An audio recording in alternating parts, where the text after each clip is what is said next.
Hi friends, എല്ലാവർക്കും ലുബീഷാസ് കിച്ചൻ്റെ പുതിയൊരു വീഡിയോയിലേക്ക് സ്വാഗതം. ഇന്ന് ഞാനിവിടെ തയ്യാറാക്കുന്നത് അഫ്ഗാനി എഗ്ഗ് മസാലയാണ്. Afghani egg gravy, Afghani egg curry എന്നൊക്കെ ഇതിന് പറയും. അപ്പോൾ വളരെ ടേസ്റ്റി ആയിട്ടുള്ള ഒരു കറിയാണ്. അപ്പത്തിൻ്റെ കൂടെയും ചപ്പാത്തിൻ്റെ കൂടെയൊക്കെ നല്ലൊരു കോമ്പിനേഷനാണ്. ഈ അഫ്ഗാനി എഗ്ഗ് മസാല എങ്ങനെ തയ്യാറാക്കാൻ നോക്കാം. അപ്പോൾ അതിന് വേണ്ടിയിട്ട് ഞാനിവിടെ ഒരു കടായി വെച്ചിട്ടുണ്ട്. കടായി ഒന്ന് ചൂടായി വന്നതിന് ശേഷം ഇതിലേക്ക് ഞാൻ 1 ടേബിൾ സ്പൂണ് വെളിച്ചെണ്ണ ചേർത്ത് കൊടുക്കുന്നുണ്ട്. അതിനുശേഷം ഇതിലേക്ക് ഞാൻ 2 സബോള മീഡിയം സൈസിലുള്ള എടുത്തിട്ടുണ്ട്. അത് കുറച്ച് വലിപ്പത്തിൽ തന്നെ കട്ട് ചെയ്തിട്ട് ഇട്ട് കൊടുക്കുന്നുണ്ട്. അപ്പോൾ ചെറുതായിട്ടൊന്നും കട്ട് ചെയ്ത് കൊടുക്കണ്ട, ഒരു മീഡിയം സൈസിൽ കട്ട് ചെയ്തിട്ട് ഇതിലേക്ക് ഇട്ട് കൊടുത്തിട്ടുണ്ട്. അപ്പോൾ ഇത് നമ്മൾ മിക്സിയുടെ ജാറിലിട്ടൊന്ന് അരച്ചെടുക്കാൻ വേണ്ടിയിട്ടാണ്. ഇനി സബോള ഒന്ന് വഴറ്റിയെടുക്കണം. ഈ സബോളൻ്റെ കളറൊക്കെ ഒന്ന് മാറി വരുന്നത് വരെ നമുക്ക് മീഡിയം ഫ്ലെയിമിൽ ഇട്ടിട്ടൊന്ന് വഴറ്റിയെടുക്കാം.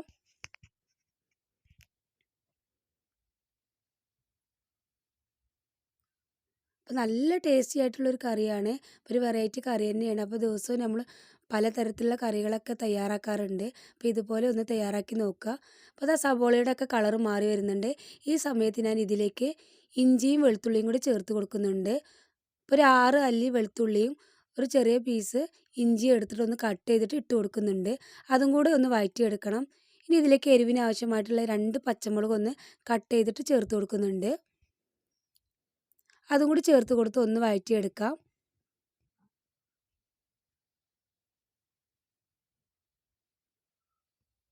ഈ സബോളയുടെ ഒക്കെ കളറ് മാറി വരും, ഒരു ലൈറ്റ് ബ്രൗൺ കളറായി വരുന്നത് വഴറ്റിയെടുക്കണം. ഇനി ഇതിലേക്ക് ഞാനൊരു 12 കാഷ്യൂനട്ടും കൂടെ ചേർത്ത് കൊടുക്കുന്നുണ്ട്.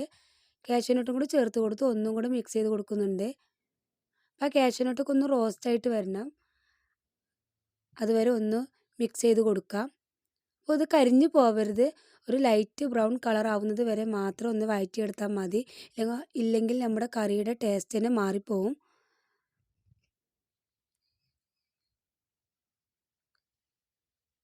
അപ്പോൾ അതാ കളറെല്ലാം മാറി വന്നിട്ടുണ്ട്.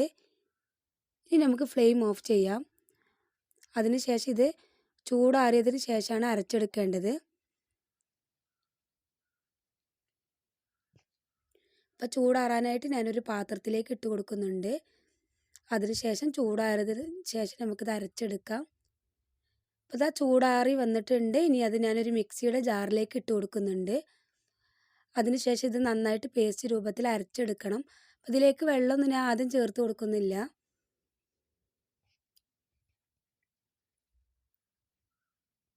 ഇതൊന്ന് അരച്ചെടുക്കാം. അപ്പോൾ അത് അരച്ചെടുത്തിട്ടുണ്ട്.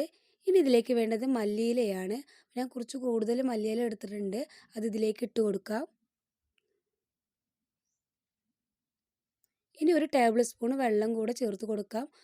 ഒരുപാടൊന്നും ചേർത്ത് കൊടുക്കണ്ട, ഇതൊന്ന് അരച്ചെടുക്കാൻ വേണ്ടിയിട്ട് മാത്രം ചേർത്ത് കൊടുത്താൽ മതി. അതും കൂടി ചേർത്ത് കൊടുത്ത് നന്നായിട്ട് അരച്ചെടുക്കണം. അപ്പോൾ ഇതുപോലെയാണ് നമ്മൾ അരച്ചെടുക്കേണ്ടത്. ഇനി ഞാനിതാ തയ്യാറാക്കാനായിട്ട് ഒരു 4 എഗ്ഗ് എടുത്തിട്ടുണ്ട്. ആ എഗ്ഗ് ഒന്ന് വരഞ്ഞു കൊടുക്കണം. അപ്പോൾ ഇത് പുഴുങ്ങിയെടുത്ത എഗ്ഗാണ്. അതൊന്ന് വരഞ്ഞു കൊടുത്താലാണ് അതിലേക്ക് ഉപ്പും മുളകൊക്കെ നന്നായിട്ട് പിടിക്കുകയുള്ളൂ. ഇപ്പോൾ 2 സൈഡിലും ഇതുപോലെ നമുക്കൊന്ന് വരഞ്ഞു കൊടുക്കാം.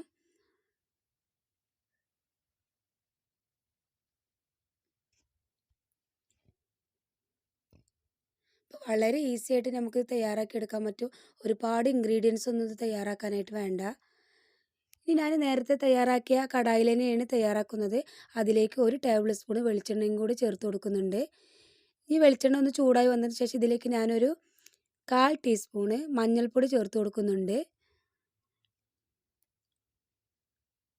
അപ്പോൾ ഈ പൊടി ചേർത്ത് കൊടുക്കുന്ന സമയത്ത് ലോ ഫ്ലെയിമിൽ വെച്ചാൽ മതി. അതിനുശേഷം ഇതിലേക്ക് ഒരു 1/4 ടീസ്പൂണ് കാശ്മീരി ചില്ലി പൗഡറും കൂടി ചേർത്ത് കൊടുക്കുന്നുണ്ട്. അതും കൂടി ചേർത്ത് കൊടുത്ത് നന്നായിട്ടൊന്ന് ഇളക്കി കൊടുക്കുന്നുണ്ട്.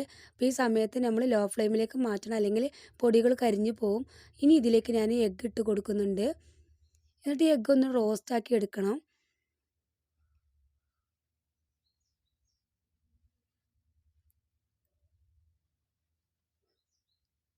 നന്നായിട്ടൊന്ന് മിക്സ് ചെയ്ത് കൊടുക്കുന്നുണ്ട്. അപ്പം മുളക് പൊടിയൊക്കെ എല്ലാ ഭാഗത്തേക്കും ആവുന്ന രീതിയിൽ നന്നായിട്ടൊന്ന് മിക്സ് ചെയ്ത് കൊടുക്കുക. അപ്പം അതിനുശേഷം ഞാൻ ഇതിലേക്ക് ഒരു പിഞ്ച് ഉപ്പും കൂടെ ചേർത്ത് കൊടുക്കുന്നുണ്ട്. ആ എഗ്ഗിലേക്ക് ആവശ്യമായിട്ടുള്ള ഒരു പിഞ്ച് ഉപ്പ് ചേർത്ത് കൊടുക്കാം. എന്നിട്ട് ഒന്നും കൂടെ ഒന്ന് മിക്സ് ചെയ്ത് കൊടുക്കുന്നുണ്ട്. ഈ സമയത്ത് ശ്രദ്ധിക്കേണ്ട കാര്യം എന്താ വെച്ചാൽ നമ്മൾ മുളക് പൊടി മഞ്ഞൾപ്പൊടി ചേർത്തത് കാരണം പെട്ടെന്ന് കരിഞ്ഞു പോവും. അപ്പോൾ ലോ ഫ്ലെയിമിലേക്ക് മാറ്റിയതിന് ശേഷം മാത്രം നമ്മളിത് റോസ്റ്റാക്കി എടുത്താൽ മതി. അപ്പോൾ അതാ എഗ്ഗ് ഒന്ന് ഫ്രൈ ആയി കിട്ടിയിട്ടുണ്ട്. ഇനി നമുക്കിത് ഇതിൽ നിന്ന് എടുത്ത് മാറ്റാം. ഒരു 2-3 മിനിറ്റ് മാത്രം നമ്മൾ ഇതിൽ വെച്ചാൽ മതി.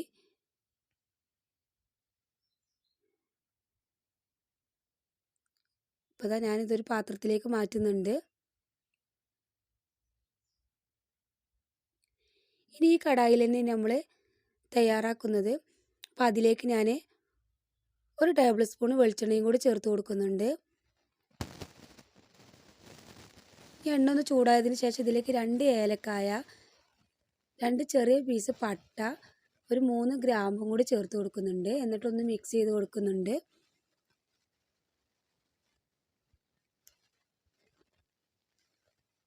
അതിനുശേഷം നമ്മൾ നേരത്തെ അരച്ച് വെച്ച സവോളയുടെയും കാഷ്യൂനട്ടിൻ്റെ ഒക്കെ പേസ്റ്റ് ഉണ്ടല്ലോ, അത് ഇതിലേക്ക് ചേർത്ത് കൊടുക്കാം. ഈ ഗ്രേവി നന്നായിട്ട് തിക്കായിട്ടാണ് വന്നിട്ടുള്ളത്. നമുക്ക് ആ പാത്രത്തിലേക്ക് തന്നെ കുറച്ച് വെള്ളം ചേർത്ത് കൊടുക്കാം. എന്നിട്ട് ഇതിലേക്ക് ഒഴിച്ചു കൊടുക്കണം.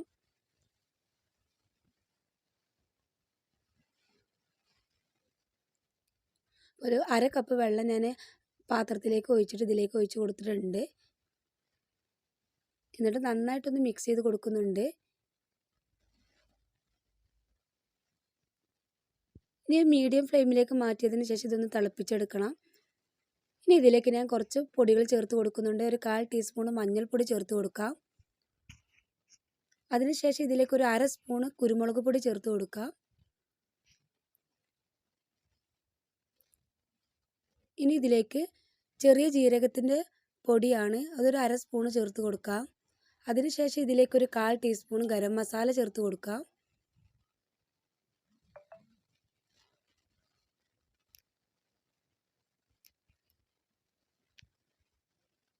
ഈ ആവശ്യത്തിനുള്ള ഉപ്പും കൂടെ ചേർത്ത് കൊടുക്കണം. എന്നിട്ട് നന്നായിട്ടൊന്ന് മിക്സ് ചെയ്ത് കൊടുക്കണം. പിന്നെ ഈ മുളക് പൊടിയൊന്നും ചേർത്ത് കൊടുക്കണ്ട, നമ്മുടെ മസാല ഒരു പച്ച കളറിലാണ് വരിക. ഇനി ഇതിലേക്ക് വേണ്ട അത് തിളച്ച് വരുന്ന സമയത്ത് നമുക്കിതിലേക്ക് ഇനി ഫ്രഷ് ക്രീമാണ് ചേർത്ത് കൊടുക്കുന്നത്. ഒരു 3 ടേബിൾ സ്പൂൺ ചേർത്ത് കൊടുക്കാം.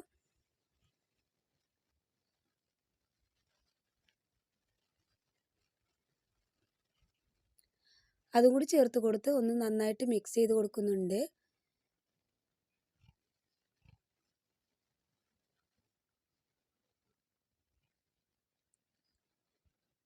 അപ്പോൾ അതാ ഫ്രഷ് ക്രീം ചേർത്ത് കൊടുത്ത് നന്നായി മിക്സ് ചെയ്ത് കൊടുത്തിട്ടുണ്ട്. ഇനി ഇതിലേക്ക് വേണ്ടത് തൈരാണ്. അപ്പോൾ ഞാനിവിടെ 3 ടേബിൾ സ്പൂൺ തൈര് എടുത്തിട്ടുണ്ട്. അപ്പോൾ നല്ല കട്ടിയുള്ള പുളിയില്ലാത്ത തൈരാണ് എടുത്തിട്ടുള്ളത്. അത് ഇതിലേക്ക് ഒഴിച്ചു കൊടുക്കണം. അതും കൂടി ഒഴിച്ച് കൊടുത്തിട്ട് നന്നായിട്ട് മിക്സ് ചെയ്ത് കൊടുക്കാം. അപ്പോൾ തൈര് ഒഴിച്ച് കൊടുത്തതിന് ശേഷം നമുക്ക് ഫ്ലെയിം ഓഫ് ചെയ്യാം. അപ്പോൾ ഉപ്പൊക്കെ നോക്കിയിട്ട് ഉപ്പിൻ്റെ കുറവുണ്ടെങ്കിൽ നോക്കിയിട്ട് ഇട്ട് കൊടുക്കാവുന്നതാണ്.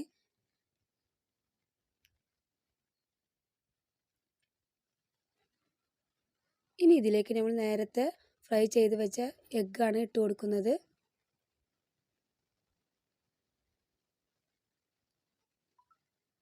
അതും കൂടി ഇട്ട് കൊടുത്ത് നന്നായിട്ടൊന്ന് മിക്സ് ചെയ്ത് കൊടുക്കുന്നുണ്ട്.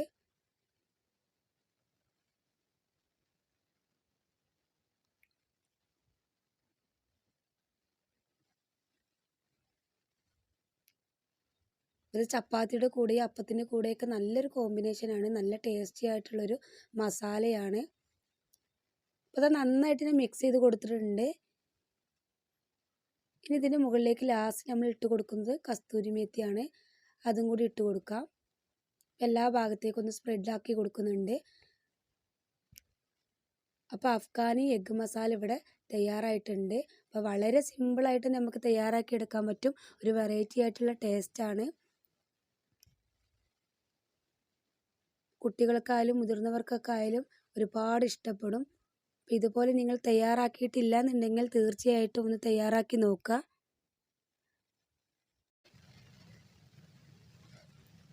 ഇതൊരു പാത്രത്തിലേക്ക് നമുക്ക് സെർവ് ചെയ്യാം. അപ്പോൾ ഈ വീഡിയോ നിങ്ങൾക്ക് ഇഷ്ടപ്പെട്ടെന്ന് വിചാരിക്കുന്നു. ഇഷ്ടപ്പെട്ടിട്ടുണ്ടെങ്കിൽ ഫാമിലിക്കും ഫ്രണ്ട്സുകൾക്കൊക്കെ ഒന്ന് ഷെയർ ചെയ്ത് കൊടുക്കുക. നിങ്ങളുടെ അഭിപ്രായങ്ങളൊക്കെ ഒന്ന് കമൻറ്റ് ബോക്സിൽ അറിയിക്കുക. അപ്പോൾ ഇതിന് മുന്നേ ഞാൻ ഒത്തിരി വീഡിയോസ് അപ്ലോഡ് ചെയ്തിട്ടുണ്ട്. കാണാത്തവരൊക്കെ ഉണ്ടെങ്കിൽ അതൊക്കെ ഒന്ന് പോയി കാണുക. ഇതുവരെ സബ്സ്ക്രൈബ് ചെയ്യാതെ കാണുന്നവരുണ്ടെങ്കിൽ പ്ലീസ് ഒന്ന് സബ്സ്ക്രൈബ് ചെയ്യുക. സബ്സ്ക്രൈബ് ചെയ്യുന്ന സമയത്ത് തൊട്ടടുത്തൊരു കുഞ്ഞു ബെല്ലൈക്കൺ കൂടെ കാണാം. അതിൽ ഓൾ എന്ന ഓപ്ഷൻ തന്നെ സെലക്ട് ചെയ്യുക. അപ്പോഴാണ് ഞാനിടുന്ന പുതിയ പുതിയ വീഡിയോസ് നിങ്ങൾക്ക് അപ്പോൾ തന്നെ നോട്ടിഫിക്കേഷനായിട്ട് ലഭിക്കുന്നത്. അപ്പോൾ ഇൻഷാ അല്ലാഹ് ഇതുപോലെയുള്ള വെറൈറ്റി വീഡിയോസുമായി വീണ്ടും കാണാം. Okay, by.